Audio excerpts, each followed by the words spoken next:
ବ୍ରହ୍ମଲୋକକୁ ଯାଉଥିବା ପ୍ରାଣୀମାନେ ମଧ୍ୟ ପଛକୁ ଲେଉଟି ଆସିବାର କାରଣ ନିମ୍ନ ଶ୍ଲୋକରେ ଦର୍ଶାଉଛନ୍ତି। ସହସ୍ର ଯୁଗ ପର୍ଯ୍ୟନ୍ତ ମହର୍ଯଦ୍ ବ୍ରହ୍ମଣ ବିଦୁଃ ରାତ୍ରିଂ ଯୁଗ ସହସ୍ରାନ୍ତମ୍ ତେହୋରାତ୍ର ବିଦୋ ଜନାଃ। ଯେଉଁମାନେ ବ୍ରହ୍ମାଙ୍କର ସହସ୍ର ଚତୁର୍ଯୁଗୀ ପର୍ଯ୍ୟନ୍ତ ଗୋଟିଏ ଦିନକୁ ଏବଂ ସହସ୍ର ଚତୁର୍ଯୁଗୀ ପର୍ଯ୍ୟନ୍ତ ଗୋଟିଏ ରାତିକୁ ଜାଣନ୍ତି, ସେହି ମନୁଷ୍ୟମାନେ ବ୍ରହ୍ମାଙ୍କ ଦିନ ଓ ରାତିର ଜ୍ଞାତା ଅଟନ୍ତି। ସହସ୍ର ଯୁଗ ପର୍ଯ୍ୟନ୍ତମ୍ ତେହ ରାତ୍ର ବିଦୋ ଜନାଃ। ସତ୍ୟ, ତ୍ରେତା, ଦ୍ୱାପର ଓ କଳି ଏହି ଚାରି ଯୁଗକୁ ମର୍ତ୍ତ୍ୟ ଲୋକରେ ଏକ ଚତୁର୍ଯୁଗୀ କହନ୍ତି। ଏହିପରି 1000 ଚତୁର୍ଯୁଗୀ ବିତିଗଲେ ବ୍ରହ୍ମାଙ୍କର ଗୋଟିଏ ଦିନ ହୁଏ ଏବଂ 1000 ଚତୁର୍ଯୁଗୀ ବିତିଲେ ବ୍ରହ୍ମାଙ୍କର ଗୋଟିଏ ରାତି ହୁଏ। ଦିନ ରାତିର ଏହି ଗଣନା ଅନୁସାରେ ବ୍ରହ୍ମାଙ୍କର ଆୟୁ 100 ବର୍ଷ। ବ୍ରହ୍ମାଙ୍କ ଆୟୁର 100 ବର୍ଷ ବିତିଗଲେ ବ୍ରହ୍ମା ପରମାତ୍ମାଙ୍କ ଠାରେ ଲୀନ ହୋଇଯାଆନ୍ତି ଏବଂ ତାଙ୍କ ବ୍ରହ୍ମଲୋକ ମଧ୍ୟ ପ୍ରକୃତିରେ ଲୀନ ହୋଇଯାଏ ତଥା ପ୍ରକୃତି ପରମାତ୍ମାଙ୍କ ଠାରେ ଲୀନ ହୋଇଯାଏ। ଆୟୁ ଯେତେ ଦୀର୍ଘ ହେଲେ ମଧ୍ୟ ତାହା କାଳର ଅବଧିର ଅନ୍ତର୍ଗତ। ସବୁଠାରୁ ଉଚ୍ଚ ବୋଲାଉଥିବା ଭୋଗ ଗୁଡ଼ିକ ମଧ୍ୟ ସଂଯୋଗ ଜନିତ ହୋଇଥିବାରୁ ଦୁଃଖର କାରଣ। ଯେହି ସଂସ୍ପର୍ଶଜା ଭୋଗା ଦୁଃଖ ଜନୟ ଏବତେ। ଏବଂ ସେଗୁଡ଼ିକର କାଳର ଅବଧି ଭିତରେ ରହେ। କେବଳ ଭଗବାନ ହିଁ କାଳାତୀତ। ଏହିପରି କାଳର ତତ୍ତ୍ୱକୁ ଜାଣୁଥିବା ଲୋକେ ବ୍ରହ୍ମଲୋକ ପର୍ଯ୍ୟନ୍ତ ମିଳୁଥିବା ଦିବ୍ୟ ଭୋଗ ଗୁଡ଼ିକୁ ମଧ୍ୟ ଆଦୌ ମହତ୍ତ୍ୱ ଦିଅନ୍ତି ନାହିଁ। ବ୍ରହ୍ମାଙ୍କ ଦିନ ଓ ରାତିକୁ ନେଇ ଯେଉଁ ସ୍ୱର୍ଗ ଓ ପ୍ରଳୟ ହୁଏ ତାହାର ବର୍ଣ୍ଣନା ଏବେ 2ଟି ଶ୍ଲୋକରେ କରୁଛନ୍ତି। ଅବ୍ୟକ୍ତାଦ୍ବ୍ୟକ୍ତୟଃ ସର୍ବାଃ ପ୍ରଭବନ୍ତ୍ୟଃ ରାଗମେ ରାତ୍ର୍ୟାଗମେ ପ୍ରଲୀୟନ୍ତେ ତତ୍ରୈବାବ୍ୟକ୍ତ ସଂଜ୍ଞକେ।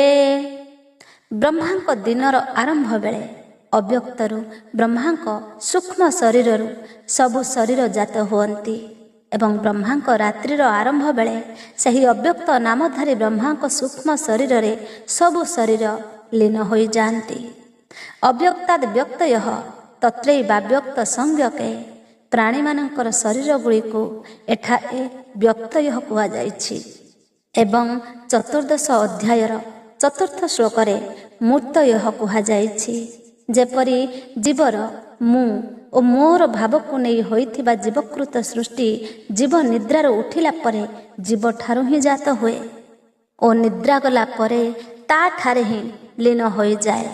ସେହିପରି ଏ ଯେଉଁ ସ୍ଥୂଳ ସମଷ୍ଟି ସୃଷ୍ଟି ଦେଖାଯାଉଛି ତାହା ବ୍ରହ୍ମା ନିଦ୍ରାରୁ ଉଠିଲା ପରେ ତାଙ୍କ ସୂକ୍ଷ୍ମ ଶରୀରରୁ ଅର୍ଥାତ୍ ପ୍ରକୃତିରୁ ଜାତ ହୁଏ ଓ ବ୍ରହ୍ମା ନିଦ୍ରା ଗଲେ ତାଙ୍କ ସୂକ୍ଷ୍ମ ଶରୀରରେ ହିଁ ଲୀନ ହୁଏ। ତାତ୍ପର୍ଯ୍ୟ ହେଲା ବ୍ରହ୍ମାଙ୍କ ଜାଗ୍ରତ ବେଳେ ସ୍ୱର୍ଗ ହୁଏ ଏବଂ ବ୍ରହ୍ମାଙ୍କ ଶୟନ ବେଳେ ପ୍ରଳୟ ହୁଏ। ବ୍ରହ୍ମାଙ୍କର 100 ବର୍ଷ ଆୟୁ ବିତିଗଲେ ମହାପ୍ରଳୟ ହୁଏ ଏବଂ ସେଥିରେ ବ୍ରହ୍ମା ମଧ୍ୟ ଭଗବାନଙ୍କ ଠାରେ ଲୀନ ହୋଇଯାଆନ୍ତି। ବ୍ରହ୍ମାଙ୍କର ଆୟୁ ଯେତିକି ମହାପ୍ରଳୟର ସମୟ ମଧ୍ୟ ସେତିକି।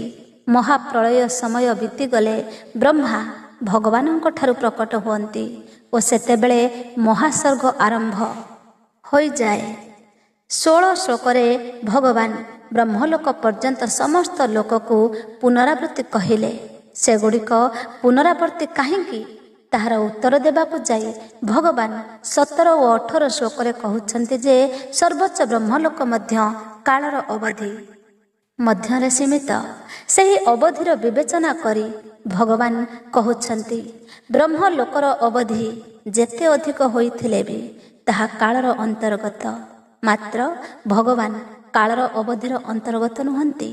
ଯେପରି ଆମେ ରାତିରେ ଶୋଇପଡ଼ିଲେ ସଂସାରକୁ ଭୁଲିଯାଉ ଓ ଜାଗ୍ରତ ଅବସ୍ଥାକୁ ଆସିଲେ ପୁନଶ୍ଚ ସଂସାରର ସ୍ମରଣ ହୁଏ, ସେହିପରି ବ୍ରହ୍ମାଙ୍କ ରାତ୍ରି କାଳରେ ସମସ୍ତ ସୃଷ୍ଟି ଲୀନ ହୋଇଯାଏ ଏବଂ ଦିନ ସମୟରେ ପୁନର୍ବାର ଉତ୍ପନ୍ନ ହୁଏ। ଏହା ରାତି ଓ ଦିନର ଶେଷ ସୀମା। ବ୍ରହ୍ମାଙ୍କର ରାତି ଓ ଦିନ ସୂର୍ଯ୍ୟଙ୍କ ଦ୍ୱାରା ହୁଏ ନାହିଁ, ବରଂ ପ୍ରକୃତି ଦ୍ୱାରା ହୁଏ। ଭୂତଗ୍ରାମଃ ସ ଏବାୟଂ भूत्वा भूत्वा प्रलीयते रात्र्यागमे वसः पार्थ प्रभवत्यहरागमे।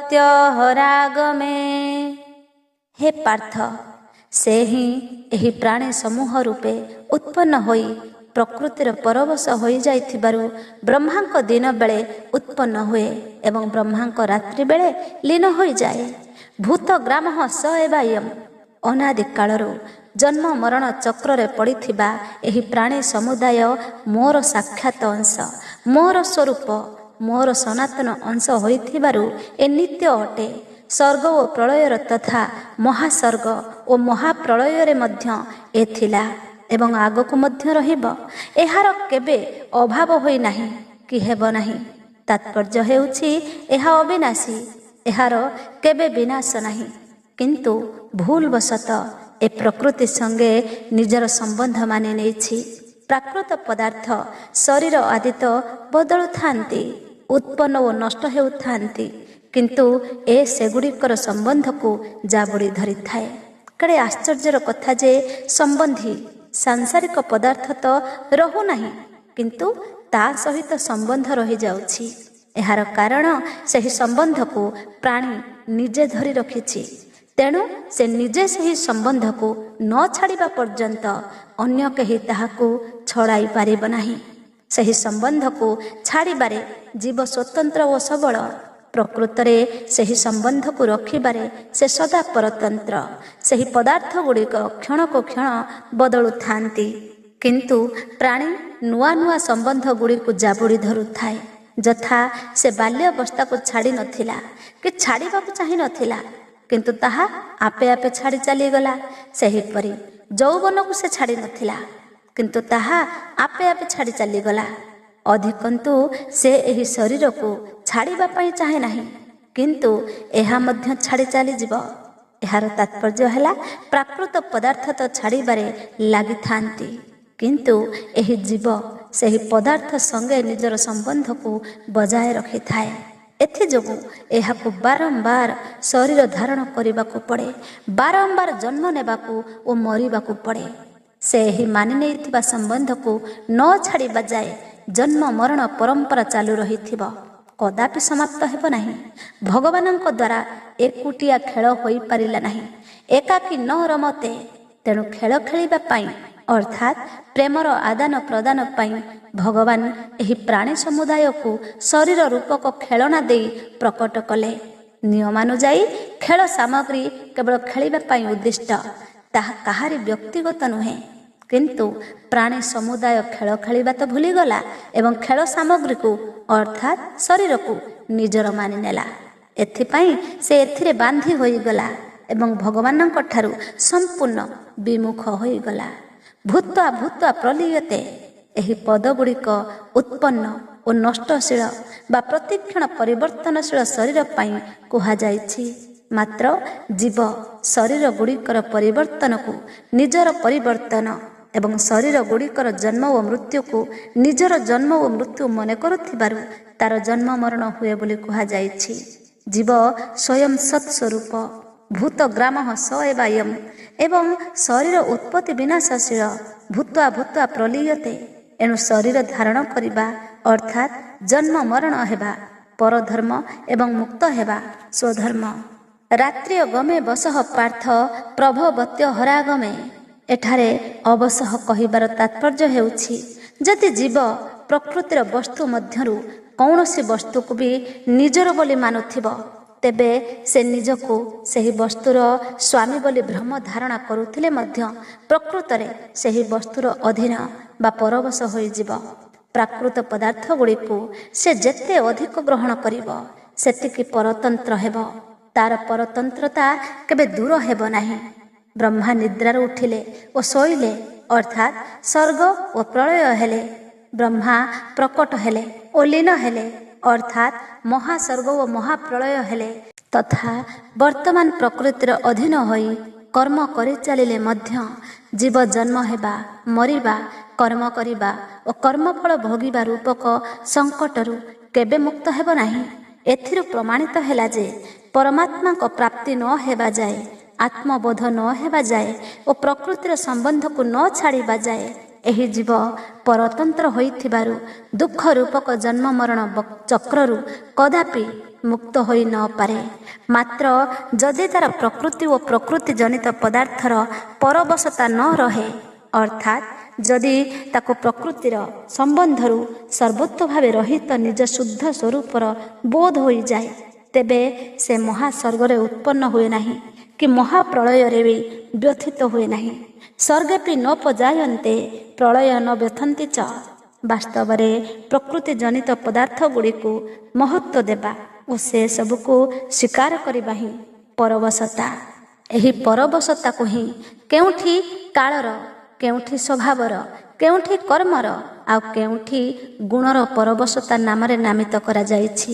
ଏହି ପ୍ରାଣୀ ସମୂହ ପ୍ରାକୃତ ପଦାର୍ଥର ସଂଯୋଗରୁ ସୁଖ ଚାହୁଁଥିବା ପର୍ଯ୍ୟନ୍ତ ପରବଶତା ରହିଥାଏ। ଏହି ସଂଯୋଗ ଜନିତ ସୁଖ ଇଚ୍ଛାରୁ ହିଁ ପ୍ରାଣୀ ସମୂହ ପରାଧୀନତା ଭୋଗୁଥାଏ ଏବଂ ଭାବୁଥାଏ ଯେ ଏହି ପରାଧୀନତା କେବେ ଦୂର ହେବ ନାହିଁ, ଏହାକୁ ଛାଡ଼ିବା ବଡ଼ କଠିନ। ମାତ୍ର ଏହି ପରବଶତା ତାହାରି ଦ୍ୱାରା ସୃଷ୍ଟି, ଏହା ସ୍ୱତଃସିଦ୍ଧ ନୁହେଁ, ଏଣୁ ଏହାକୁ ଛାଡ଼ିବାର ଦାୟିତ୍ୱ ତାହାରି ଉପରେ ନ୍ୟସ୍ତ। ସେ ଯେତେବେଳେ ଚାହିଁବ ସେତେବେଳେ ଛାଡ଼ି ଦେଇପାରିବ। ପରିବର୍ତ୍ତନୀୟ ସଂସାର ଓ ଅପରିବର୍ତ୍ତନୀୟ ଚିନ୍ମୟ ସତ୍ତାର ବିଭାଗ ପୃଥକ ପୃଥକ। ଅନାଦି କାଳରୁ ଜନ୍ମ ମରଣ ପ୍ରବାହରେ ପ୍ରବାହିତ ଜୀବ ସୃଷ୍ଟି ବାରମ୍ବାର ଉତ୍ପନ୍ନ ହୁଏ ଓ ଲୀନ ହୁଏ। ବ୍ରହ୍ମାଙ୍କ ଦିନ ଓ ରାତ୍ରିର ମଝି ସମୟରେ ବି ଜୀବ ନିରନ୍ତର ଜନ୍ମ ନିଏ ଓ ମରିଯାଏ। ତାତ୍ପର୍ଯ୍ୟ ହେଲା, ଯାହା ବାରମ୍ବାର ଉତ୍ପନ୍ନ ଓ ଲୀନ ହୁଏ ତାହା ହେଉଛି ସଂସାର ଏବଂ ଯାହା ସେହିପରି ରହେ, ଯାହା ପୂର୍ବରୁ ସ୍ୱର୍ଗାବସ୍ଥାରେ ଥିଲା, ତାହା ହେଉଛି ଜୀବର ପ୍ରକୃତ ସ୍ୱରୂପ ବା ଚିନ୍ମୟ ସତ୍ତା। ଏହା ପରମାତ୍ମାଙ୍କ ଚିନ୍ମୟ ଅଂଶ। ବ୍ରହ୍ମାଙ୍କର ଯେତେ ଦିନ ଓ ଯେତେ ରାତି ବିତିଗଲେ ମଧ୍ୟ ଜୀବ ନିଜେ ସେହିପରି ରହେ। ଚିନ୍ମୟ ସତ୍ତାର ଅର୍ଥାତ୍ ସ୍ୱୟଂର ସ୍ୱୀକାର ବା ଅସ୍ୱୀକାର କରିବାର ସାମର୍ଥ୍ୟ ଅଛି। ଏହି ସାମର୍ଥ୍ୟର ଦୁରୁପଯୋଗ କରିବାରୁ ଅର୍ଥାତ୍ ଜଡ଼ତ୍ୱକୁ ସ୍ୱୀକାର କରିବାରୁ ସେ ଜନ୍ମ ମରଣ ପାଉଛି। କାରଣଂ ଗୁଣ ସଙ୍ଗସ୍ୟ ସଦସଦ୍ ଯୋନି ଜନ୍ମସୁ। ଯଦି ସେ ଏହି ସାମର୍ଥ୍ୟର ଦୁରୁପଯୋଗ ନ କରେ ତେବେ ଜନ୍ମ ମରଣ ହେବାର ପ୍ରଶ୍ନ ଉଠୁନାହିଁ। ଅତଏବ ଜୀବନର ମୁଖ୍ୟ ପୁରୁଷାର୍ଥ ହେଉଛି ଜଡ଼ତ୍ୱକୁ ଅସ୍ୱୀକାର କରିବା, ଅର୍ଥାତ୍ ନିଜ ସ୍ୱରୂପରେ ସ୍ଥିତ ହେବା ଅଥବା ନିଜ ଅଂଶୀ ଭଗବାନଙ୍କର ଶରଣାପନ୍ନ ହେବା। ପ୍ରତ୍ୟେକ ମନୁଷ୍ୟର ଅନୁଭବ ଯେ ଜଡ଼ତ୍ୱରେ ଅର୍ଥାତ୍ ଦେଶ, କାଳ, ବସ୍ତୁ, ବ୍ୟକ୍ତି, କ୍ରିୟା, ଅବସ୍ଥା, ପରିସ୍ଥିତି ପ୍ରଭୃତିରେ ପରିବର୍ତ୍ତନ ହେଉଛି, କିନ୍ତୁ ନିଜ ସତ୍ତାରେ କେବେ ପରିବର୍ତ୍ତନ ହେଉନାହିଁ। ଏପରି ଅନୁଭବ ସତ୍ତ୍ୱେ ମନୁଷ୍ୟ ସୁଖାସକ୍ତି ଯୋଗୁଁ ଜଡ଼ତ୍ୱରେ ଆବଦ୍ଧ ହୋଇ ରହୁଛି, ଯାହା ଫଳରେ ତାକୁ ତାର ସହଜ ସ୍ୱରୂପ ଅନୁଭବ ହେଉନାହିଁ, ବରଂ ସେ ପଶୁପକ୍ଷୀ ପ୍ରଭୃତିଙ୍କ ପରି ନିଜ ସ୍ୱରୂପକୁ ଭୁଲି ଯାଉଛି। ଅବଶଃ ଅପରା ପ୍ରକୃତି ସହିତ ସମ୍ବନ୍ଧ ସ୍ଥାପନ କରିବାରୁ ଜୀବ ଅବଶ ବା ପରାଧୀନ ହୋଇଯାଏ। ଭୂତ ଗ୍ରାମ ମିମମ୍ କୃଷ୍ଣମ ବଶମ୍ ପ୍ରକୃତେ ବସାତ୍। ପ୍ରକୃତି ସହିତ ମାନିଥିବା ସମ୍ବନ୍ଧ ବିଚ୍ଛିନ୍ନ ହୋଇଗଲେ ସେ ସ୍ୱାଧୀନ ବା ମୁକ୍ତ ହୋଇଯାଏ। ଆମ ସତ୍ତା ଅପରା ପ୍ରକୃତିର ଅଧୀନ ନୁହେଁ, ଅର୍ଥାତ୍ କୌଣସି ବସ୍ତୁ, ବ୍ୟକ୍ତି ଓ କ୍ରିୟାର ଅଧୀନ ନୁହେଁ। ପ୍ରତ୍ୟେକ ବସ୍ତୁର ଉତ୍ପତ୍ତି ଓ ବିନାଶ ହୁଏ, ପ୍ରତ୍ୟେକ ବ୍ୟକ୍ତିର ଜନ୍ମ, ସଂଯୋଗ ଓ ମରଣ, ବିୟୋଗ ହୁଏ ଏବଂ ପ୍ରତ୍ୟେକ କ୍ରିୟାର ଆରମ୍ଭ ଓ ଶେଷ ହୁଏ। ମାତ୍ର ଏସବୁକୁ ଜାଣୁଥିବା ଚିନ୍ମୟ ସତ୍ତାର କେବେ ଉତ୍ପତ୍ତି, ବିନାଶ, ଜନ୍ମ, ମରଣ, ସଂଯୋଗ, ବିୟୋଗ ଓ ଆରମ୍ଭ ଶେଷ ହୁଏ ନାହିଁ। ଏହି ସତ୍ତା ନିରନ୍ତର ଯଥାବତ୍ ରହେ। ଭୂତ ଗ୍ରାମଃ ସ ଏବାୟମ୍। ଏହି ସତ୍ତାର କେବେ ଅଭାବ ହୁଏ ନାହିଁ। ନାଭାବ ବିଦ୍ୟତେ ସତଃ। ଏହି ସତ୍ତାରେ ନିଜର ସ୍ୱାଭାବିକ ସ୍ଥିତି ଅନୁଭବ ହେବାର ନାମ ମୁକ୍ତି। ମନୁଷ୍ୟ ଭ୍ରମବଶତଃ ଭାବୁଥାଏ ଯେ ଅମୁକ ବସ୍ତୁ ଓ ବ୍ୟକ୍ତି ମିଳିଗଲେ ତଥା ଅମୁକ କ୍ରିୟା କଲେ ସେ ସ୍ୱାଧୀନ ହୋଇଯିବ। ମାତ୍ର ଏପରି କୌଣସି ବସ୍ତୁ, ବ୍ୟକ୍ତି ଓ କ୍ରିୟା ନାହିଁ ଯାହା ସାହାଯ୍ୟରେ ମନୁଷ୍ୟ ସ୍ୱାଧୀନ ହୋଇପାରିବ, ବରଂ ପ୍ରକୃତି ଜନିତ ବସ୍ତୁ, ବ୍ୟକ୍ତି ଓ କ୍ରିୟା ମନୁଷ୍ୟକୁ ପରାଧୀନ କରିଦିଏ। ସେଥିରୁ ସମ୍ପୂର୍ଣ୍ଣ ଅସଙ୍ଗ ହେଲେ ଯାଇ ମନୁଷ୍ୟ ସ୍ୱାଧୀନ ହୋଇପାରିବ। ସେଥିପାଇଁ ବସ୍ତୁ ବ୍ୟକ୍ତି ଓ କ୍ରିୟାକୁ ପରିତ୍ୟାଗ କରି ସାଧକ ଏକାନ୍ତ ଅନୁଭବ କରିବାକୁ ନିଜ ସ୍ୱଭାବରେ ପରିଣତ କରିନେବା ଉଚିତ ଏବଂ ସେହି ଅନୁଭବକୁ ମହତ୍ଵ ଦେଇ ସେଥିରେ ଅଧିକାଧିକ ସ୍ଥିତ ରହିବା ଉଚିତ। ପ୍ରତ୍ୟେକଙ୍କର ଅନୁଭବ ଯେ ସୁଷୁପ୍ତି ସମୟରେ ବସ୍ତୁ ବ୍ୟକ୍ତି ଓ କ୍ରିୟା ବିନା ମଧ୍ୟ ଆମେ ରହୁଛୁ, କିନ୍ତୁ ଆମ ବିନା ବସ୍ତୁ ବ୍ୟକ୍ତି ଓ କ୍ରିୟା ରହୁନାହାନ୍ତି। ଯଦି ଜାଗ୍ରତ ଅବସ୍ଥାରେ ବି ଆମେ ଏମାନଙ୍କ ବିନା ରହିବାର ସ୍ୱଭାବ କରିନେବା, ତେବେ ସ୍ୱାଧୀନ ହୋଇଯିବା। ପ୍ରକୃତି ଜନିତ ବସ୍ତୁ ବ୍ୟକ୍ତି ଓ କ୍ରିୟା ସହିତ କରିଥିବା ସମ୍ବନ୍ଧର ସ୍ୱୀକୃତି ଆମକୁ ସ୍ୱାଧୀନ ହେବାକୁ ଦେଉନାହିଁ ଏବଂ ଆମେ ନ ଚାହୁଁଥିଲେ ବି ଆମକୁ ପରାଧୀନ କରିଦେଉଛି। ପରମାତ୍ମାଙ୍କ ଠାରେ ଅନନ୍ତ ଶକ୍ତି ନିହିତ, ଯାହାକି ଚିତ୍ ସ୍ୱରୂପ। ମାୟାରେ ମଧ୍ୟ ଅନନ୍ତ ଶକ୍ତି ନିହିତ, କିନ୍ତୁ ସେସବୁ ଜଡ଼ ସ୍ୱରୂପ ଓ ପରିବର୍ତ୍ତନୀୟ। ମୟାଧ୍ୟକ୍ଷେଣ ପ୍ରକୃତି ଶ୍ରୂୟତେ ସଚରାଚରମ୍। ଭଗବତ ପ୍ରେମରେ ସବୁଠୁ ବିଲକ୍ଷଣ ଶକ୍ତି ନିହିତ, କିନ୍ତୁ ମୁକ୍ତି ବା ସ୍ୱାଧୀନତାରେ ସନ୍ତୁଷ୍ଟ ହୋଇଗଲେ ସେହି ପ୍ରେମ ପ୍ରକଟ ହୁଏ ନାହିଁ। ଜଡ଼ତ୍ୱ ସମ୍ବନ୍ଧରୁ ପରବଶତା ହୁଏ ଏବଂ ମୁକ୍ତ ହୋଇଗଲେ ସେହି ପରବଶତା ଦୂର ହୋଇଯାଏ। ଫଳରେ ଜୀବ ସ୍ୱାଧୀନ ହୋଇଯାଏ। ମାତ୍ର ପ୍ରେମ ଏହି ସ୍ୱାଧୀନତା ଠାରୁ ମଧ୍ୟ ଆହୁରି ବିଲକ୍ଷଣ। ସ୍ୱାଧୀନତା ବା ମୁକ୍ତିରେ ଅଖଣ୍ଡ ଆନନ୍ଦ ମିଳେ, କିନ୍ତୁ ପ୍ରେମରେ ଅନନ୍ତ ଆନନ୍ଦ ମିଳେ। ଜ୍ଞାନ ଯୋଗୀ ସ୍ୱାଧୀନ ହୁଏ ଏବଂ ଭକ୍ତ ପ୍ରେମୀ ହୁଏ। ଭକ୍ତି ଯୋଗରେ ଭକ୍ତ ଭଗବାନଙ୍କର ପରାଧୀନ ହୁଏ ନାହିଁ, କାରଣ ଭଗବାନ ପରକୀୟ ନୁହନ୍ତି। ସେ ସ୍ୱକୀୟ, ଆପଣାର। ସ୍ୱକୀୟଙ୍କର ଅଧୀନରେ ସ୍ୱାଧୀନତା ଅଧିକ। ଭଗବାନ ତ ପରମ ସ୍ୱାଧୀନ। ଜୀବ ହିଁ ଜଡ଼ତାର ପରାଧୀନ ହୋଇଯାଏ। ସେହି ପରାଧୀନତା ଦୂର କରି ଦେଲେ ସେ ସ୍ୱାଧୀନ ହୋଇଯାଏ। ମାତ୍ର ଭଗବାନଙ୍କ ଶରଣାପନ୍ନ ହୋଇଗଲେ ସେ ପରମ ସ୍ୱାଧୀନ ହୋଇଯାଏ। ଭଗବାନଙ୍କର ଅଧୀନତା ସ୍ୱୀକାର କରିବା ପରମ ସ୍ୱାଧୀନତା ଏବଂ ଏହାଦ୍ୱାରା ଭଗବାନ ମଧ୍ୟ ଭକ୍ତର ଅଧୀନ ହୋଇଯାଆନ୍ତି। ଅହଂ ଭକ୍ତ ପରାଧୀନ।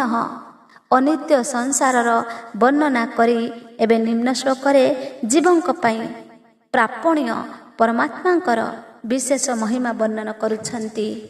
ପରସ୍ତସ୍ମାତୁ ଭାବୋନ୍ୟ ବ୍ୟକ୍ତ ବ୍ୟକ୍ତାତ୍ ସନାତନଃ ଯଃ ସ ସର୍ବେଷୁ ଭୂତେଷୁ ନଶ୍ୟତ୍ସୁ ନ ବିନଶ୍ୟତି। କିନ୍ତୁ ସେହି ଅବ୍ୟକ୍ତ ଠାରୁ ଅନ୍ୟ ଅନାଦି ସର୍ବଶ୍ରେଷ୍ଠ ଭାବ ରୂପକ ଯେଉଁ ଅବ୍ୟକ୍ତ ଅଛି, ସବୁ ପ୍ରାଣୀ ବିନାଶ ହୋଇଗଲେ ବି ତାହା ବିନାଶ ପ୍ରାପ୍ତ ହୁଏ ନାହିଁ। ପରସ୍ତସ୍ମାତୁ ଭାବନ୍ୟ ବ୍ୟକ୍ତ ବ୍ୟକ୍ତାତ୍ ସନାତନଃ। 16ରୁ 19 ଶ୍ଲୋକ ପର୍ଯ୍ୟନ୍ତ ବ୍ରହ୍ମଲୋକକୁ ତଥା ତାହାର ଅଧଲୋକ ଗୁଡ଼ିକୁ ପୁନରାବୃତ୍ତି କୁହାଯାଇଛି। କିନ୍ତୁ ପରମାତ୍ମା ତତ୍ତ୍ୱକୁ ସେହି ସବୁ ଲୋକଠାରୁ ଅତ୍ୟନ୍ତ ବିଲକ୍ଷଣ ଦର୍ଶାଇବା ଉଦ୍ଦେଶ୍ୟରେ ଏଠାରେ ତୁ ପଦ ବ୍ୟବହାର କରାଯାଇଛି। ଏଠାରେ ଅବ୍ୟକ୍ତାତ୍ ପଦ ବ୍ରହ୍ମାଙ୍କ ସୂକ୍ଷ୍ମ ଶରୀରର ବାଚକ, କାରଣ ଏହା ପୂର୍ବରୁ 18 ଓ 19 ଶ୍ଲୋକରେ ସର୍ଗ ଆରମ୍ଭରେ ବ୍ରହ୍ମାଙ୍କ ସୂକ୍ଷ୍ମ ଶରୀରରୁ ପ୍ରାଣୀମାନଙ୍କର ଜନ୍ମ ହେବା କଥା ଏବଂ ପ୍ରଳୟ ସମୟରେ ବ୍ରହ୍ମାଙ୍କ ସୂକ୍ଷ୍ମ ଶରୀରରେ ପ୍ରାଣୀମାନଙ୍କର ଲୀନ ହେବା କଥା କୁହାଯାଇଛି। ଏହି ଶ୍ଲୋକରେ ବ୍ୟବହୃତ ତସ୍ମାତ୍ ପଦ ମଧ୍ୟ ବ୍ରହ୍ମାଙ୍କ ସେହି ସୂକ୍ଷ୍ମ ଶରୀରକୁ ସୂଚିତ କରୁଛି।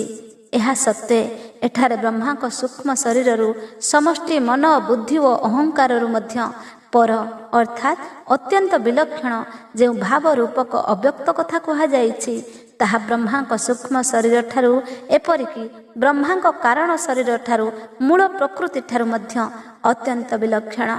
ଦୁଇଟି ତତ୍ତ୍ୱ ବ୍ରହ୍ମାଙ୍କ ସୂକ୍ଷ୍ମ ଶରୀର ଠାରୁ ଉର୍ଦ୍ଧ୍ୱରେ, ମୂଳ ପ୍ରକୃତି ଓ ପରମାତ୍ମା।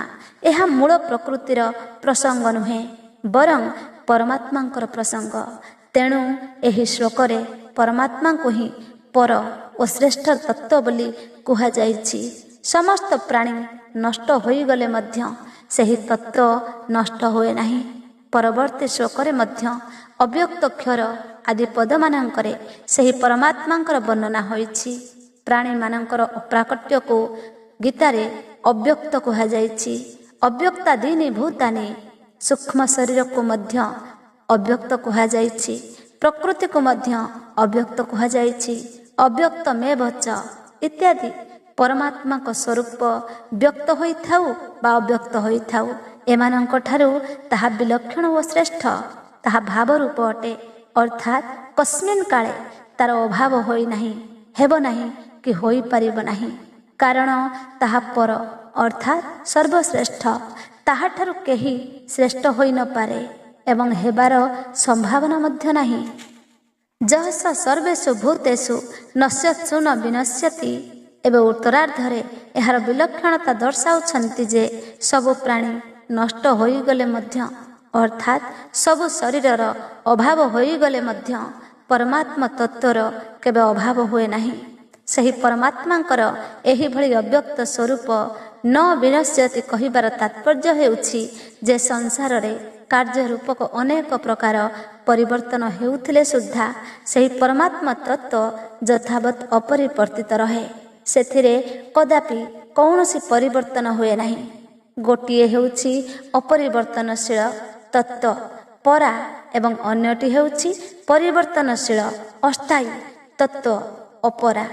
ପରାରେ କଦାପି ପରିବର୍ତ୍ତନ ହୁଏ ନାହିଁ ଏବଂ ଅପରାରେ ନିରନ୍ତର ପରିବର୍ତ୍ତନ ହେଉଥାଏ। ଅପରା କେବେ ପରିବର୍ତ୍ତନ ନ ହୋଇ ରହେ ନାହିଁ କି ରହିପାରିବ ନାହିଁ। ସ୍ୱର୍ଗ ଓ ପ୍ରଳୟରେ ତ ସେଥିରେ ସ୍ୱାଭାବିକ ଭାବେ ପରିବର୍ତ୍ତନ ହେଉଥାଏ। ଏପରିକି ମହାସ୍ୱର୍ଗ ଓ ମହାପ୍ରଳୟ ଅବସ୍ଥାରେ ମଧ୍ୟ ପରିବର୍ତ୍ତନ ହେଉଥାଏ। ପରା ଓ ଅପରା ଦୁଇଟି ଯାକ ତତ୍ତ୍ୱ ଅପରିବର୍ତ୍ତନଶୀଳ ହୋଇଥିଲେ ଜନ୍ମ ମରଣ କଟିଯାଆନ୍ତା, କିମ୍ବା ଦୁଇଟି ଯାକ ପରିବର୍ତ୍ତନଶୀଳ ହୋଇଥିଲେ ଜନ୍ମ ମରଣ କଟିଯାଆନ୍ତା। ମାତ୍ର ଜୀବ ନିଜେ ଅପରିବର୍ତ୍ତନଶୀଳ ହୋଇ ମଧ୍ୟ ପରିବର୍ତ୍ତନଶୀଳ ସହିତ ସମ୍ବନ୍ଧ ସ୍ଥାପନ କଲା, ଯାହାଫଳରେ ସେ ଜନ୍ମ ମରଣ ଚକ୍ରରେ ପଡ଼ିଗଲା। ଜଗତ ସହିତ ସମ୍ବନ୍ଧ କରି ସେ ମଧ୍ୟ ଜଗତ ହୋଇଗଲା। ଚଳନ୍ତା ଗାଡ଼ିରେ ବସି କେହି ଯେପରି ନିଜେ ଚଳନଶୀଳ ହୋଇଯାଏ, ସେହିପରି ପରିବର୍ତ୍ତନଶୀଳ ସଂସାରକୁ ଧରିବାରୁ ଜୀବ ମଧ୍ୟ ପରିବର୍ତ୍ତନଶୀଳ ହୋଇଗଲା। ଅନେକ ଜନିରେ ଘୂରିବାକୁ ଲାଗିଲା। ପରମାତ୍ମାଙ୍କୁ ପର ଅର୍ଥାତ୍ ଅତ୍ୟନ୍ତ ଶ୍ରେଷ୍ଠ କହିବାର ତାତ୍ପର୍ଯ୍ୟ ହେଲା ବ୍ରହ୍ମାଙ୍କର ସୂକ୍ଷ୍ମ ଶରୀର ଠାରୁ ମଧ୍ୟ ମୂଳ ପ୍ରକୃତି କାରଣ ଶରୀର ଶ୍ରେଷ୍ଠ ଏବଂ ମୂଳ ପ୍ରକୃତି ଠାରୁ ମଧ୍ୟ ପରମାତ୍ମା ଶ୍ରେଷ୍ଠ। ଏବେ ପର୍ଯ୍ୟନ୍ତ ପରମାତ୍ମା ବିଷୟକ ଯେଉଁ ସବୁ ବର୍ଣ୍ଣନା ହେଲା, ସେ ସବୁର ସମନ୍ୱୟ କରି ଭଗବାନ ଏବେ ଦୁଇଟି ଶ୍ଲୋକରେ ଅନନ୍ୟ ଭକ୍ତିର ବିଶେଷ ମହତ୍ଵ ବର୍ଣ୍ଣନା କରୁଛନ୍ତି। ଅବ୍ୟକ୍ତୋକ୍ଷର ଇତ୍ୟୁକ୍ତସ୍ତମାହୁ ପରମାଂ ଗତିଂ ଯଂ ପ୍ରାପ୍ୟ ନ ନିବର୍ତ୍ତନ୍ତେ ତଦ୍ଧାମ ପରମଂ ମମ। ତାକୁ ହିଁ ଅବ୍ୟକ୍ତ ଓ ଅକ୍ଷର କୁହାଯାଇଛି, ତାକୁ ହିଁ ପରମ ଗତି କୁହାଯାଇଛି ଏବଂ ଯାହାକୁ ପ୍ରାପ୍ତ ହେଲେ ଜୀବମାନେ ପୁଣି ସଂସାରକୁ ଲେଉଟି ଆସନ୍ତି ନାହିଁ, ତାହା ମୋର ପରମ ଧାମ। ଅବ୍ୟକ୍ତ ଅକ୍ଷର ତଦ୍ଧାମ ପରମଂ ମମ। ଭଗବାନ ସପ୍ତମ ଅଧ୍ୟାୟର 28, 29 ଓ 30 ଶ୍ଲୋକରେ ଯାହାକୁ ମାମ୍ କହିଛନ୍ତି ତଥା ଅଷ୍ଟମ ଅଧ୍ୟାୟର 3 ଶ୍ଲୋକରେ ଅକ୍ଷରମ୍ ବ୍ରହ୍ମ, ଚତୁର୍ଥ ଶ୍ଲୋକରେ ଅଧିଯଜ୍ଞ, ପଞ୍ଚମ ଓ ସପ୍ତମ ଶ୍ଲୋକରେ ମାମ୍ ଶ୍ଲୋକରେ ପରମଂ ପୁରୁଷ ଦିବ୍ୟମ୍, ନବମ ଶ୍ଲୋକରେ କବିଂ ପୁରାଣ ମନୁଶାସିତାରମ୍ ଇତ୍ୟାଦି କହିଛନ୍ତି ଏବଂ 13, 14, 15 ଓ 16 ଶ୍ଲୋକରେ ମାମ୍, 20 ଶ୍ଲୋକରେ ଅବ୍ୟକ୍ତ ଓ ସନାତନ କହିଛନ୍ତି। ସେ ସବୁର ଏକତ୍ଵ ସିଦ୍ଧ କରିବାକୁ ଯାଇ ଭଗବାନ ଏଠାରେ କହୁଛନ୍ତି ତାକୁ ଅବ୍ୟକ୍ତ ଓ ଅକ୍ଷର କହନ୍ତି ତଥା ତାକୁ ପରମ ଗତି ଅର୍ଥାତ୍ ସର୍ବଶ୍ରେଷ୍ଠ ଗତି କହନ୍ତି ଏବଂ ଯାହାକୁ ପ୍ରାପ୍ତ ହୋଇଗଲେ ଜୀବ ପୁଣି ଲେଉଟି ଆସେ ନାହିଁ, ତାହା ମୋର ପରମ ଧାମ ଅର୍ଥାତ୍ ମୋର ସର୍ବୋତ୍କୃଷ୍ଟ ସ୍ୱରୂପ। ଏହିପରି ଯେଉଁ ପାପଣୀୟ ତତ୍ତ୍ୱକୁ ଅନେକ ରୂପରେ କୁହାଯାଇଛି, ଏଠାରେ ସେ ସବୁର ଏକତ୍ଵ ପ୍ରତିପାଦିତ କରାଯାଇଛି। ସେହିପରି ଚତୁର୍ଦ୍ଦଶ ଅଧ୍ୟାୟର 27 ଶ୍ଲୋକରେ ମଧ୍ୟ ଭଗବାନ ନିଜକୁ ବ୍ରହ୍ମ, ଅବିନାଶୀ, ଅମୃତ, ଶାଶ୍ୱତ, ଧର୍ମ ଓ ଐକାନ୍ତିକ ସୁଖର ଆଶ୍ରୟ ବୋଲି କହି ପ୍ରାପଣୀୟ ତତ୍ତ୍ୱର ଏକତ୍ଵ ପ୍ରତିପାଦିତ କରିଛନ୍ତି। ପ୍ରାୟ ଲୋକମାନଙ୍କର ଧାରଣା ଯେ ସଗୁଣ ଉପାସନାର ଫଳ ଅଲଗା ଓ ନିର୍ଗୁଣ ଉପାସନାର ଫଳ ଅଲଗା। ଉକ୍ତ ଧାରଣାକୁ ଦୂର କରିବା ପାଇଁ ଏହି ଶ୍ଲୋକରେ ସମସ୍ତ ଉପାସନାର ଏକତ୍ଵ ବର୍ଣ୍ଣନା କରାଯାଇଛି। ମନୁଷ୍ୟଙ୍କ ରୁଚି ବିଶ୍ୱାସ ଓ ଯୋଗ୍ୟତା ଅନୁସାରେ ଉପାସନାର ପ୍ରକାର ଭିନ୍ନ ଭିନ୍ନ ହୋଇଥାଏ, କିନ୍ତୁ ଏସବୁର ଅନ୍ତିମ ଫଳରେ କୌଣସି ପ୍ରଭେଦ ନଥାଏ। ସମସ୍ତଙ୍କର ପ୍ରାପଣୀୟ ତତ୍ତ୍ୱ ଏକ ହୋଇଥାଏ। ଯେପରି ଭୋଜନ ପୂର୍ବର କ୍ଷୁଧା ଓ ଭୋଜନ ପରେ ମିଳୁଥିବା ତୃପ୍ତି ସମସ୍ତଙ୍କର ସମାନ ହୋଇଥିଲେ ମଧ୍ୟ ଖାଦ୍ୟ ପଦାର୍ଥରେ ଭିନ୍ନତା ଥାଏ, ସେହିପରି ପରମାତ୍ମା ପ୍ରାପ୍ତିର ଅଭିଳାଷ ଓ ପରମାତ୍ମା ପ୍ରାପ୍ତିର ପୂର୍ଣ୍ଣତା ସମସ୍ତଙ୍କର ସମାନ ହୋଇଥିଲେ ମଧ୍ୟ ଉପାସନାରେ ଭିନ୍ନତା ଥାଏ। ଏହାର ତାତ୍ପର୍ଯ୍ୟ ହେଲା ସେହି ପରମାତ୍ମାଙ୍କୁ ସଗୁଣ ନିରାକାର ମାନି ଉପାସନା କଲେ ବା ନିର୍ଗୁଣ ନିରାକାର ମାନି ଉପାସନା କଲେ ଅଥବା ସଗୁଣ ସାକାର ମାନି ଉପାସନା କଲେ ଶେଷକୁ ସମସ୍ତଙ୍କୁ ସେହି ଏକ ପରମାତ୍ମାଙ୍କର ପ୍ରାପ୍ତି ହୁଏ। ବ୍ରହ୍ମଲୋକ ଆଦି ଯେତେ ବି ଲୋକ ଅଛି ସେସବୁ ପୁନରାବର୍ତ୍ତୀ ଅର୍ଥାତ୍ ସେଠାକୁ ଯାଇଥିବା ପ୍ରାଣୀଙ୍କୁ ପୁଣି ଲେଉଟି ଆସି ଜନ୍ମ ମରଣ ଚକ୍ରରେ ଘୂରିବାକୁ ପଡ଼େ।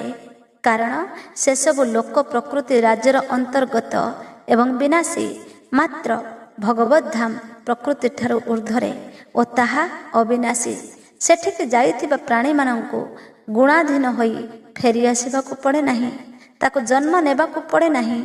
ଅବଶ୍ୟ ଭଗବାନ ନିଜ ଇଚ୍ଛାରେ ଅବତାର ନେବା ପରି ସେମାନେ ଭଗବାନଙ୍କ ଇଚ୍ଛାରେ ଲୋକମାନଙ୍କ ଉଦ୍ଧାର ପାଇଁ କାରକ ପୁରୁଷ ରୂପରେ ଭୂମଣ୍ଡଳକୁ ଆସିପାରନ୍ତି। ସେହି ପ୍ରାପଣୀୟ ତତ୍ତ୍ୱ ନିକଟରେ ଅବ୍ୟକ୍ତ ଅକ୍ଷର ଆଦି ନାମ ପହଞ୍ଚି ପାରେ ନାହିଁ, କାରଣ ତାହା ଅବ୍ୟକ୍ତ ବ୍ୟକ୍ତ ଅକ୍ଷର କ୍ଷର ଗତି ସ୍ଥିତି ଆଦିରୁ ରହିତ ନିରପେକ୍ଷ ତତ୍ତ୍ୱ ଅଟେ। ତାହାକୁ ପ୍ରାପ୍ତ ହୋଇଗଲେ ଜୀବ ଆଉ ଫେରି ଆସେ ନାହିଁ, କାରଣ ତାହାର କୌଣସି ସମୟ ସୀମା ନାହିଁ। ପୁରୁଷଃ ସ ପରଃ ପାର୍ଥ ଭକ୍ତ୍ୟା ଲଭ୍ୟସ୍ତୋନନ୍ୟୟା ଯସ୍ୟାନ୍ତସ୍ତାନି ଭୂତାନି ଯେନ ସର୍ବମିଦଂ ତତମ୍। ହେ ପୃଥାନନ୍ଦନ ଅର୍ଜୁନ, ସମସ୍ତ ପ୍ରାଣୀ ଯାହାଙ୍କର ଅନ୍ତର୍ଗତ ଏବଂ ଯାହାଙ୍କ ଦ୍ୱାରା ଏହି ସମଗ୍ର ସଂସାର ବ୍ୟାପ୍ତ ହୋଇଛି, ସେହି ପରମ ପୁରୁଷ ପରମାତ୍ମା ଅନନ୍ୟ ଭକ୍ତି ଦ୍ୱାରା ପ୍ରାପ୍ତ ହୋଇପାରନ୍ତି। ଯସ୍ୟାନ୍ତ ସ୍ଥାନେ ଭୂତାନି ଯେନ ସର୍ବମିଦଂ ତତମ୍। ସପ୍ତମ ଅଧ୍ୟାୟର 12 ଶ୍ଲୋକରେ ଭଗବାନ ନିଷେଧାତ୍ମକ ରୂପେ କହିଲେ, ସାତ୍ୱିକ ରାଜସ ଓ ତାମସ ଭାବ ମୋ ଠାରୁ ହିଁ ଉତ୍ପନ୍ନ ହୁଅନ୍ତି, କିନ୍ତୁ ମୁଁ ସେଗୁଡ଼ିକ ଭିତରେ ନଥାଏ ଓ ସେଗୁଡ଼ିକ ମୋ ଭିତରେ ନଥାନ୍ତି। ଏଠି ଭଗବାନ ବିଧ୍ୟାତ୍ମକ ରୂପେ କହୁଛନ୍ତି, ସମସ୍ତ ପ୍ରାଣୀ ପରମାତ୍ମାଙ୍କ ଅନ୍ତର୍ଗତ ଏବଂ ପରମାତ୍ମା ସମଗ୍ର ସଂସାରରେ ପରିପୂର୍ଣ୍ଣ। ଏହାକୁ ହିଁ ଭଗବାନ ନବମ ଅଧ୍ୟାୟର 4ର୍ଥ, 5ମ ଓ 6ଠ ଶ୍ଲୋକରେ ବିଧି ଓ ନିଷେଧ 2ଟି ରୂପରେ କହିଛନ୍ତି। ମୋଟ ଉପରେ କହିଲେ ଭଗବାନଙ୍କ ଛଡ଼ା କାହାରି ହେଲେ ସ୍ୱତନ୍ତ୍ର ସତ୍ତା ନାହିଁ। ସମସ୍ତେ ଭଗବାନଙ୍କ ଠାରୁ ଉତ୍ପନ୍ନ ହୁଅନ୍ତି, ଭଗବାନଙ୍କ ଠାରେ ସ୍ଥିତ ରହନ୍ତି ଓ ଭଗବାନଙ୍କ ଠାରେ ହିଁ ଲୀନ ହୁଅନ୍ତି। ଏଣୁ ଭଗବାନ ହିଁ ସବୁକିଛି। ସେହି ପରମାତ୍ମା ସର୍ବୋପରି ହୋଇଥିଲେ ମଧ୍ୟ ସର୍ବତ୍ର ବ୍ୟାପ୍ତ, ଅର୍ଥାତ୍ ସେହି ପରମାତ୍ମା ସବୁ ସ୍ଥାନରେ ଅଛନ୍ତି, ସବୁ ସମୟରେ ଅଛନ୍ତି, ସବୁ ବସ୍ତୁରେ ଅଛନ୍ତି, ସବୁ କ୍ରିୟାରେ ଅଛନ୍ତି ଏବଂ ସବୁ ପ୍ରାଣୀଙ୍କ ଠାରେ ଅଛନ୍ତି। ଯେପରି ସୁନା ଗହଣାରେ ପ୍ରଥମରୁ ସୁନା ଥାଏ, ଗହଣା ତିଆରି ହେଲା ପରେ ସୁନା ରହେ, ଆଉ ଗହଣା ଭାଙ୍ଗିଗଲା ପରେ ମଧ୍ୟ ସୁନା ହିଁ ରହେ। କିନ୍ତୁ ସୁନା ଗହଣାର ନାମ, ରୂପ, ଆକୃତି, ଉପଯୋଗ, ତୌଲ ଓ ମୂଲ୍ୟାଦି ପ୍ରତି ଦୃଷ୍ଟି ରହିଲେ ସୁନା ଆଡ଼କୁ ଦୃଷ୍ଟି ଯାଏ ନାହିଁ। ସେହିପରି ସଂସାର ସୃଷ୍ଟି ହେବା ପୂର୍ବରୁ ବି ପରମାତ୍ମା ଥିଲେ, ସଂସାର ରୂପରେ ମଧ୍ୟ ପରମାତ୍ମା ଅଛନ୍ତି, ଆଉ ସଂସାର ବିନାଶ ହେବା ପରେ ମଧ୍ୟ ପରମାତ୍ମା ହିଁ ରହିବେ। କିନ୍ତୁ ସଂସାରକୁ 5 ଭୌତିକ ଉଚ୍ଚ ନିଚ ଛୋଟ ବଡ଼ ଅନୁକୂଳ ପ୍ରତିକୂଳ ଆଦି ମାନିନେଲେ ପରମାତ୍ମାଙ୍କ ଆଡ଼କୁ ଦୃଷ୍ଟି ଯାଏ ନାହିଁ। ପୁରୁଷଃ ସ ପରଃ ପାର୍ଥ ଭକ୍ତ୍ୟା ଲଭ୍ୟସ୍ତୋନନ୍ୟୟା। ପୂର୍ବ ଶ୍ଲୋକରେ ଯାହାଙ୍କୁ ଅବ୍ୟକ୍ତ ଅକ୍ଷର ପରମ ଗତି ଇତ୍ୟାଦି ନାମରେ କୁହାଯାଇଛି, ତାଙ୍କୁ ଏଠାରେ ପୁରୁଷଃ ସ ପରଃ କୁହାଯାଇଛି। ଏତାଦୃଶ ପରମ ପୁରୁଷ ପରମାତ୍ମା ଅନନ୍ୟ ଭକ୍ତିରେ ମିଳନ୍ତି। ପରମାତ୍ମାଙ୍କ ଛଡ଼ା ପ୍ରକୃତିର ସମସ୍ତ କାର୍ଯ୍ୟକୁ ଅନ୍ୟ କୁହାଯାଏ। ଯେ ଅନ୍ୟର ସ୍ୱତନ୍ତ୍ର ସତ୍ତା ମାନି ତାକୁ ଆଦର କରେ ଓ ମହତ୍ତ୍ୱ ଦିଏ, ତାର ଅନନ୍ୟ ଭକ୍ତି ନଥାଏ।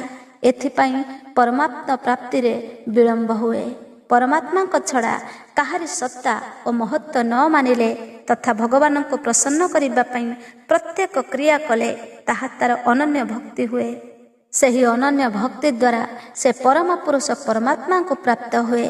ପରମାତ୍ମାଙ୍କ ଛଡ଼ା କାହାରି ସତ୍ତା ଓ ମହତ୍ଵକୁ ନ ମାନିବା କଥା ମଧ୍ୟ ପ୍ରକୃତି ଓ ପ୍ରକୃତିର କାର୍ଯ୍ୟ ସଂସାରକୁ ସତ୍ତା ପ୍ରଦାନ କରି କୁହାଯାଇଛି। କାରଣ ମନୁଷ୍ୟ ହୃଦୟରେ ପରମାତ୍ମା ଓ ସଂସାର ଦୁଇଟିର ଭିନ୍ନ ଭିନ୍ନ ସତ୍ତା ଦୃଢ଼ ହୋଇଯାଇଛି। ବସ୍ତୁତଃ ସମସ୍ତ ଦେଶ କାଳ ବସ୍ତୁ ବ୍ୟକ୍ତି ଘଟଣା ଆଦି ରୂପରେ ଏକମାତ୍ର ପରମାତ୍ମ ତତ୍ଵ ବିଦ୍ୟମାନ। ଯେପରି ବରଫ, କୁଆପଥର, ମେଘ, ଜଳବିନ୍ଦୁ, କୁହୁଡ଼ି, କାକର, ନଈ, ଗାଡ଼ିଆ, ସମୁଦ୍ର ଆଦି ରୂପରେ କେବଳ ଜଳ ହିଁ ଅଛି। ସେହିପରି ସ୍ଥୂଳ ସୂକ୍ଷ୍ମ ଓ କାରଣ ରୂପରେ ଯାହା କିଛି ସଂସାର ଦିଶୁଛି ସେସବୁ କେବଳ ପରମାତ୍ମ ତତ୍ଵ। ଭକ୍ତଙ୍କ ଧାରଣାରେ ଏକମାତ୍ର ପରମାତ୍ମାଙ୍କ ଛଡ଼ା ଅନ୍ୟ କିଛି ନଥାଏ। ଏଣୁ ତାଙ୍କର ଖାଇବା, ପିଇବା, ଉଠିବା, ବସିବା, ଶୋଇବା, ଚେଇଁବା ଆଦି ସମସ୍ତ କ୍ରିୟା କେବଳ ସେହି ପରମାତ୍ମାଙ୍କ ପୂଜା ରୂପରେ ହିଁ ହୁଏ। ଆପଣ ଅନ୍ତକାଳରେ କିପରି ବୋଧଗମ୍ୟ ହୁଅନ୍ତି? ଅର୍ଜୁନଙ୍କ ଏହି ପ୍ରଶ୍ନଟି ବଡ଼ ଭାବପୂର୍ଣ୍ଣ ଜଣାପଡ଼ୁଛି। କାରଣ ଭଗବାନଙ୍କୁ ସମ୍ମୁଖରେ ଦେଖୁଥିଲେ ମଧ୍ୟ ଅର୍ଜୁନଙ୍କ ମନରେ ଭଗବାନଙ୍କ ଅସାଧାରଣତାକୁ ଜାଣିବାର ଉତ୍କଣ୍ଠା ଜାତ ହୋଇଛି। ଉତ୍ତରରେ ଭଗବାନ ଅନ୍ତକାଳୀନ ଭଗବତ ଚିନ୍ତନ ଓ ସାଧାରଣ ନିୟମ ବିଷୟରେ କହି ଅର୍ଜୁନଙ୍କୁ ସବୁବେଳେ ଭଗବତ ଚିନ୍ତନ କରିବା ପାଇଁ ଆଜ୍ଞା ଦେଲେ। ତାପରେ ଅଷ୍ଟମ ଶ୍ଲୋକରୁ 16 ଶ୍ଲୋକ ପର୍ଯ୍ୟନ୍ତ ସଗୁଣ ନିରାକାର, ନିର୍ଗୁଣ ନିରାକାର ଓ ସଗୁଣ ସାକାର ପ୍ରାପ୍ତି ପାଇଁ କ୍ରମାନ୍ୱୟରେ 3ଟି ଲେଖାଏଁ ଶ୍ଲୋକ କହିଲେ।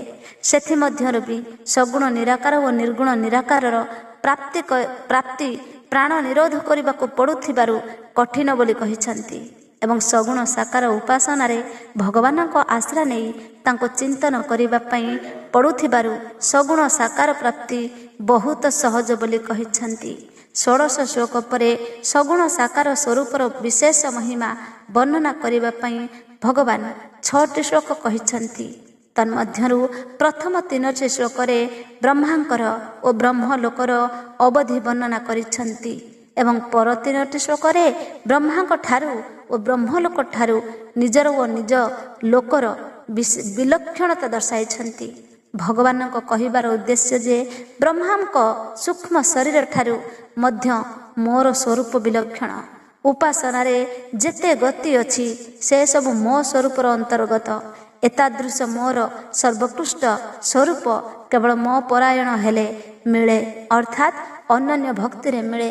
ମୋ ସ୍ୱରୂପକୁ ପ୍ରାପ୍ତ ହେବା ପରେ ସାଧକର ବୃତ୍ତି ଆଉ ଅନ୍ୟ ସ୍ୱରୂପ ଆଡ଼କୁ ଯାଏ ନାହିଁ ଏବଂ ଅନ୍ୟ ସ୍ୱରୂପର ଆବଶ୍ୟକତା ମଧ୍ୟ ରହେ ନାହିଁ। ତାର ବୃତ୍ତି କେବଳ ମୋ ସ୍ୱରୂପ ଅଭିମୁଖୀ ହୁଏ। ଏହି ପ୍ରକାରେ ବ୍ରହ୍ମଲୋକ ଠାରୁ ମୋର ଲୋକ ବିଲକ୍ଷଣ, ବ୍ରହ୍ମାଙ୍କ ସ୍ୱରୂପ ଠାରୁ ମୋର ସ୍ୱରୂପ ବିଲକ୍ଷଣ ଏବଂ ବ୍ରହ୍ମଲୋକର ଗତି ଠାରୁ ମୋ ଲୋକର ଗତି ବିଲକ୍ଷଣ। ତାତ୍ପର୍ଯ୍ୟ ହେଉଛି ମୁଁ ହିଁ ସବୁ ପ୍ରାଣୀଙ୍କର ଅନ୍ତିମ ଧ୍ୟେୟ ଏବଂ ସବୁକିଛି ମୋର ଅନ୍ତର୍ଗତ। ଭକ୍ତିକୁ ଅନନ୍ୟ କହିବାର ତାତ୍ପର୍ଯ୍ୟ ହେଲା ଭକ୍ତି ସହିତ ସାମାନ୍ୟ ବି ଜଡ଼ ଅଂଶ ଅହମ୍ର ସଂସ୍କାର ଓ ନିଜ ମତର ସଂସ୍କାର ନ ରହିବା ଆବଶ୍ୟକ, ଅର୍ଥାତ୍ କେଉଁଠାରେ କିଞ୍ଚିତ୍ ମାତ୍ର ଆକର୍ଷଣ ନ ରହିବା ଆବଶ୍ୟକ। ସବୁକିଛି ଭଗବାନ ବୋଲି ଅନୁଭବ କରିବା ହିଁ ଅନନ୍ୟ ଭକ୍ତି। ସୁଖ ବାସନା ତ ଏକ ଅଟେ, କିନ୍ତୁ ବିଭିନ୍ନ ଲୋକରେ ସୁଖ ସାମଗ୍ରୀରେ ତାରତମ୍ୟ ରହିଛି। ବ୍ରହ୍ମଲୋକର ସୁଖ ମଧ୍ୟ ସାଧକକୁ ଆକୃଷ୍ଟ ନ କରିବା ଉଚିତ। ଏପରିକି ସ୍ୱାଧୀନତା ବା ମୁକ୍ତିର ସୁଖ ମଧ୍ୟ ସନ୍ତୋଷ ପ୍ରଦାନ କରି ନ ପାରୁଥିବା ଉଚିତ, ତେବେ ଯାଇ ଭକ୍ତି ପ୍ରାପ୍ତ ହେବ। 7ମ ଅଧ୍ୟାୟରେ ଭଗବାନ କହିଥିଲେ ମତଃ ପରତରମ୍ ନାନ୍ୟତ୍ କିଞ୍ଚିଦସ୍ତି। ସେହି କଥାକୁ ଏଠାରେ ଯସ୍ୟାନ୍ତ ସ୍ଥାନି ଭୂତାନି ଯେନ ସର୍ବମିଦଂ ତତଂ ପଦରେ କହିଛନ୍ତି। ଏହାକୁ ଆଗାମୀ 9ମ ଅଧ୍ୟାୟର 4ଥ ଓ 5ମ ଶ୍ଲୋକରେ ବିସ୍ତାର ପୂର୍ବକ କହିବେ। ଏସବୁର ତାତ୍ପର୍ଯ୍ୟ ହେଲା ଭଗବାନଙ୍କ ବ୍ୟତୀତ ଅନ୍ୟ କିଛି ନାହିଁ, ଅର୍ଥାତ୍ ସବୁକିଛି ଭଗବାନ। 16 ଶ୍ଲୋକରେ ଭଗବାନ କହିଲେ ଯେ ବ୍ରହ୍ମଲୋକ ପର୍ଯ୍ୟନ୍ତ ଯାଇଥିବା ଜୀବ ଲେଉଟି ଆସନ୍ତି ଏବଂ ତାଙ୍କୁ ପ୍ରାପ୍ତ ହୋଇଥିବା ଜୀବ ଲେଉଟି ଆସନ୍ତି ନାହିଁ। କିନ୍ତୁ କେଉଁ ମାର୍ଗରେ ଯାଉଥିବା ଜୀବ ଲେଉଟନ୍ତି ନାହିଁ ଆଉ କେଉଁ ମାର୍ଗରେ ଯାଉଥିବା ଜୀବ ଲେଉଟି ଆସନ୍ତି ତାହା କହିବା ବାକି ରହିଯାଇଥିଲା। ଏଣୁ ସେହି ଦୁଇ ମାର୍ଗର ବର୍ଣ୍ଣନା କରିବା ପାଇଁ ଭଗବାନ ନିମ୍ନ ଶ୍ଲୋକରେ ଉପକ୍ରମ କରୁଛନ୍ତି। ଯତ୍ର କାଳେ ତ୍ୱନାବୃତ୍ତି ମାବୃତ୍ତିଂ ଚୈବ ଯୋଗିନଃ ପ୍ରୟାତା ଯାନ୍ତି तं କାଳଂ ବକ୍ଷ୍ୟାମି ଭରତର୍ଷଭ। ହେ ଭରତ ଶ୍ରେଷ୍ଠ ଅର୍ଜୁନ, ଯେଉଁ କାଳରେ ଅର୍ଥାତ୍ ଯେଉଁ ମାର୍ଗରେ ଶରୀର ଛାଡ଼ି ଯାଇଥିବା ଯୋଗୀମାନେ ଅନାବୃତ୍ତିକୁ ପ୍ରାପ୍ତ ହୁଅନ୍ତି ଅର୍ଥାତ୍ ପଛକୁ ଲେଉଟି ଆସନ୍ତି ନାହିଁ ଏବଂ ଯେଉଁ ମାର୍ଗରେ ଯାଇଥିବା ଯୋଗୀମାନେ ଆବୃତ୍ତିକୁ ପ୍ରାପ୍ତ ହୁଅନ୍ତି ଅର୍ଥାତ୍ ପଛକୁ ଲେଉଟି ଆସନ୍ତି, ସେହି କାଳ ବିଷୟରେ ଅର୍ଥାତ୍ ଦୁଇଟି ଯାକ ମାର୍ଗ ବିଷୟରେ ମୁଁ କହିବି। ଜୀବିତ ଅବସ୍ଥାରେ ବନ୍ଧନରୁ ମୁକ୍ତ ହେବାକୁ ସଦ୍ୟମୁକ୍ତି କହନ୍ତି ଅର୍ଥାତ୍ ଯାହାଙ୍କର ଏଇଠି ଭଗବତ ପ୍ରାପ୍ତି ହୋଇଗଲା, ଭଗବାନଙ୍କ ଠାରେ ଅନନ୍ୟ ଭକ୍ତି ଓ ଅନନ୍ୟ ପ୍ରେମ ହୋଇଗଲା, ସେମାନେ ଏଇଠି ପରମ ସଂସିଦ୍ଧି ଲାଭ କରନ୍ତି। ଅନ୍ୟ ଯେଉଁ ସାଧକ କୌଣସି ସୂକ୍ଷ୍ମ ବାସନା ହେତୁ ବ୍ରହ୍ମଲୋକକୁ ଯାଇ କ୍ରମଶଃ ବ୍ରହ୍ମାଙ୍କ ସଙ୍ଗେ ମୁକ୍ତ ହୁଅନ୍ତି ସେମାନଙ୍କର ମୁକ୍ତିକୁ କ୍ରମମୁକ୍ତି କହନ୍ତି। ଯେଉଁମାନେ କେବଳ ସୁଖ ଭୋଗିବା ପାଇଁ ବ୍ରହ୍ମଲୋକ ପ୍ରଭୃତି ଲୋକକୁ ଯାଆନ୍ତି ସେମାନେ ପୁଣି ଲେଉଟି ଆସନ୍ତି, ଏହାକୁ ପୁନରାବୃତ୍ତି କହନ୍ତି। ସଦ୍ୟ ମୁକ୍ତିର ବର୍ଣ୍ଣନା 15 ଶ୍ଲୋକରେ କରାଯାଇଛି, କିନ୍ତୁ କ୍ରମମୁକ୍ତି ଓ ପୁନରାବୃତ୍ତିର ବର୍ଣ୍ଣନା ବାକି ଅଛି।